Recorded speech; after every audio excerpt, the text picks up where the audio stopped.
డెఫినెట్గా మద్యం పాలసీ మీద మీరు చూస్తే ఈ రోజు కాదు, ఈ మద్యం పాలసీ మీద మీరు 99 to 2004 మధ్యలో కూడా ఆ రోజు మైసూరారెడ్డి గారు కూడా who is the big boss అని చెప్పేసి లేవనెత్తిన సందర్భం. ఆ రోజుల్లోనే ఈయన లిక్కర్ స్కామ్లో ఇరుక్కున్నాడు.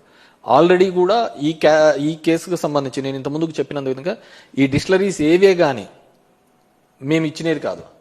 మేము చేసిన ఏకైక తప్పు ఒకటే ఒక చోట, నిజం గట్టిగా చెప్పలేకపోయినాం, చంద్రబాబు నాయుడు లాగా అబద్ధాలు మాట్లాడలేకపోయినాం. అది మా పార్టీ చేసిన అతిపెద్ద తప్పు.